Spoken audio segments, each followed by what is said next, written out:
have a memory that even after 8 years is still with me. It's very still and quiet. A warm afternoon light comes in through the window and dust motes dance around a room, a classroom. He had asked us as our final assignment to write a poem on any topic we chose. Of course, I chose as my topic, unrequited love. I don't remember it exactly, really. It was pretty wretched. It went on about how true love is undying, never-ending, would last forever. God knows the kind of dribble that comes from the mind of a lovesick 16-year-old girl, but it was heartfelt. I stood up by my desk and began to recite it to the class, but really, to Mr. Williams. Somehow I believed that if he just really heard my words, he would know how true and strong my love for him was. When I was finished, I had tears in my eyes. The room was silent. I could barely look up at him. Finally, he spoke. "Well, Teresa, that was a very heartfelt poem. Thank you."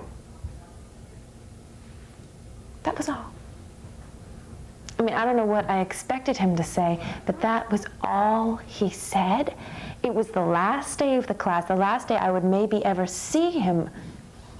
I mean, I know it was a silly high school crush, but for me, it was as real and as strong as any I'd ever felt before or since. I got up and I left the room. Mr. Williams was my senior class English teacher at Hillsford High. His eyes were a young Paul Newman blue. He would usually wear tweed jackets and khaki pants, and he had a nice tennis player's build. And he was married. I mean, of course, it was hopeless even if he wasn't married. I was, in my mind, a still girlish 16, and he was an almost worldly 30. But it made no difference to my heart. And my heart was his. And a lot can happen in 8 years. Shy and budding 16-year-olds become womanly 24-year-olds, and married English teachers get divorced. I still remember the day my friend Drew told me, "Have you heard about Mr. Williams?" she said. "No." "He got divorced." Well what? "You were always going on about him. Here's your chance." I mean, of course, she was kidding. At that time, Patrick and I were still really on, and she was talking about nothing more than a silly high school crush. But I must admit, when she told me, I felt this sudden surge of something. Anyway, after Patrick came Ben, and then Ben ended, and it was 2 long years later. I was sitting at the White Horse Tavern with some friends, drinking a white wine spritzer, letting off some steam after our scene study class at the studio, when I look up, and a few tables away from me is Mr. Williams. Mr. Williams. Here was the man who, in my fevered teenage dreams, I had walked down beautifully moonlit beaches with and made exquisite love to by candlelight. Opportunities like this usually only happen in TV movies of the week, not in real life, certainly not in mine. I think, hey, this could be fun. I get up, holding my drink, and begin to make my way over to his table. The place was packed, and the jukebox was playing the Stones. You can't always get what you want. I hope that for me and for tonight, that wasn't going to be true. He had on his glasses, and he was reading the menu. I stood over him, my heart pounding, feeling like it was going to burst, and I waited. But he didn't notice me, so I said, "Mr. Williams?" But he didn't hear me.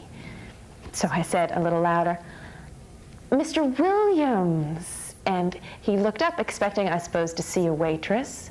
He took off his glasses, and for a moment I was lost in the beautiful blue of his eyes. Finally, I spoke.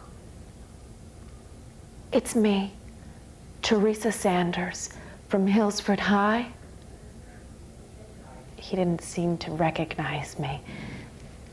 Senior class, English, 8 years ago. I could see he was trying to match my face and my name together, and finally, he seemed to know who I was, so I sat down and we began to talk. At first, though, I think he didn't quite recognize me because he spoke in the generalities that people do when confronted with a not quite remembered face from the past, but then he really did seem to recall. A few tables over, they were helping Bob Dylan sing "Knock, Knock, Knocking on Heaven's Door." So I got up and sat next to him on the bench. Now, I was already a few drinks past my limit and was beginning to say and do things that I knew I was going to regret later, but I didn't care. I mean, I knew it wasn't love that I was feeling, but it was just so exciting, being with him in this noisy bar. Exciting and a little dangerous. I heard you got divorced. What was I doing? I mean, I knew damn well what I was doing and what I wanted. I'm really sorry to hear that, Mr. Williams, but I guess that means you're a free man now. And then, boom, before he knew what hit him, I was pressing my breasts against his chest, my hand behind his neck, giving him a kiss. A long, deep, wet kiss that I hoped would sear his soul and stiffen his pole. Nothing. Not a thing. Not a flicker of interest, not even the faintest, remotest sign of life. I pulled away from him and he sat there remote, uncomfortable. And then I watched as he wiped his hand across his mouth as if to wipe away the kiss. He was about to say something when a man walked over to the table. He looked up at him and said, "Donald, this is a former student of mine." And then again he forgot my name.